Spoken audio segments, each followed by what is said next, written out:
name's Megan Shakesheff and I am a clinical psychologist, and I'm here today to talk about how we can help support children starting reception year.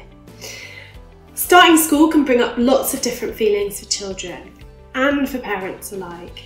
This video is about helping you to tune into your child's worries, and I'll be offering you some tips on how to support them and improve their confidence during this transition. So the first thing to say is every child is different and will be experiencing a mixed bag of emotions right now. That might include excitement for all the fun things that are about to happen, as well as some anxiety for some of the unknown situations they're entering into. Unfamiliar situations tends to raise anxiety for everyone. You know, we as adults are exactly the same. What happens is we tend to start focusing on all the things that might go wrong. This is a natural process, and it's understandably going to leave some children to feel more worried about separating from their parents at this time. You know, if we think about it, it involves starting in a new environment, meeting completely new adults, socialising with bigger groups of children than perhaps they're used to, and they don't yet or haven't yet developed scripts in their minds about how to cope with that and what it looks like. So the idea of being away from home for long periods of time, out of their comfort zone, is understandably going to be quite a daunting idea. I think this is especially true at the moment, considering how much time we've all been spending at home with our immediate families. So how do we know if our kids are worried about this? Children at this age might not yet have the emotional language to tell you what they're specifically worried about at school. Instead, they're probably better able to communicate sort of about general anxiety, or they might communicate their worries through experiencing physical sensations in their bodies. They might also communicate through sort of just general behaviour. Could also just be a combination of all three of those things. Let's first think about bodily symptoms of anxiety. When children are anxious, it is really common that they might tell you that they have a tummy ache, or maybe they have a headache, or perhaps they're just generally not feeling well. As a parent, it's really important to acknowledge their aches and pains and validate their experience. It must be rubbish to have a headache or a tummy ache. The next step is to try and calm their brains and bodies down through doing some self-soothing activities. You know, some examples might be giving them a cuddle. Others might like doing breathing exercise with you, and there's loads of really good resources out there for that. You might try a massage or a walk. And when they've calmed down and they're in a state of calm, try and help them to build some links between their emotions and the physical sensations in the body. A really good idea is to draw a body map and draw on where you might experience symptoms of anxiety. A great example is butterflies in the tummy. And you want to help them try and understand that grown-ups also experience that too, and it's very normal. It's normal to have bodily sensations when you're feeling worried, and it doesn't mean that there's anything wrong. If the aches and pains do persist and your child is getting a bit stuck, then you might want to try using distraction. Distraction is really important in situations like this, because what we want to try and do is help the child focus their attention on things outside of their body to help relieve some of their symptoms.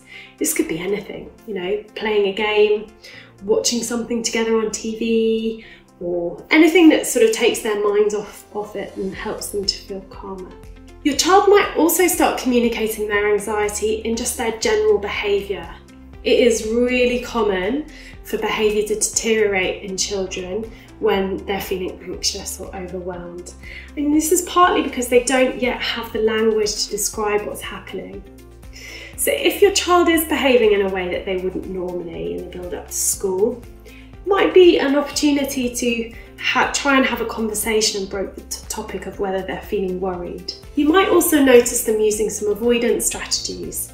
Avoidance is really common with anxiety. And in this time, it might be that they start showing signs of being reluctant to go to school. That could be refusing to go to bed at the normal time, being less cooperative about getting dressed in the morning or having breakfast. Avoidance is understandable, but it's really unhelpful in the long term, as they'll struggle to build a sense of their own mastery if they start avoiding things.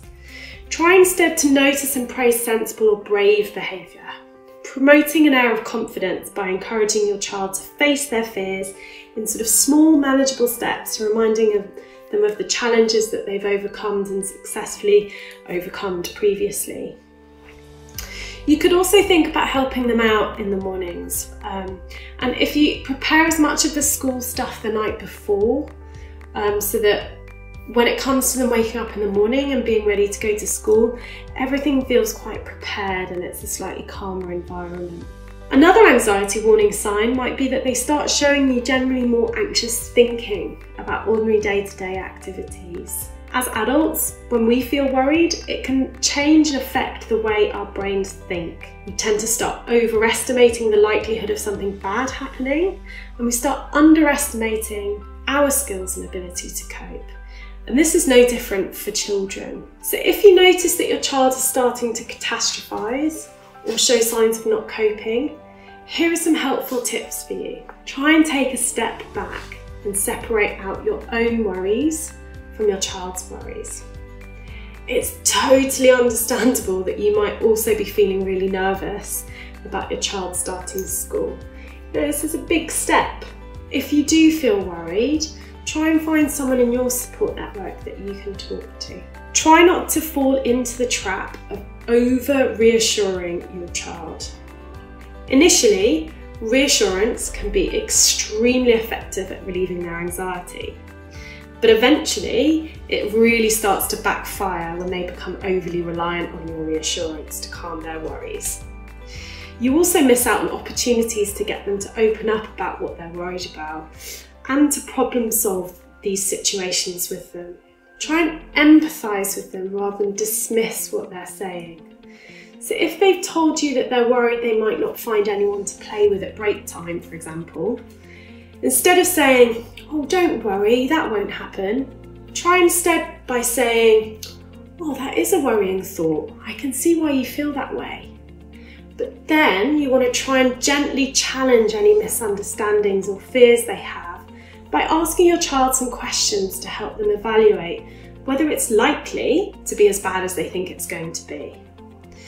So try and point out the exceptions to their worries, times when they've gone to a party or an event and found someone to play with, or highlight their social skills and the fun games they know how to play and what they have to offer other children at break time. If their worry thought is realistic, so for example, your child might be worried about needing the toilet and not knowing what to do, help them to think about what they could do to manage the situation. This can help prepare them for situations that come up. Remember, whilst it's important to try and tune into your child's worries, it's also really important to try and get a balance and tune into positive feelings they have about school too. You know, this will involve some modelling on your part, sort of helping your child think of all the fun and exciting things that are in store for them over the next few weeks. So before school starts, why don't you try and help them think about what they're most looking forward to about school? In that first week of school, try and continue this narrative about all the things that are going well, focusing on the successes and all the efforts they have made.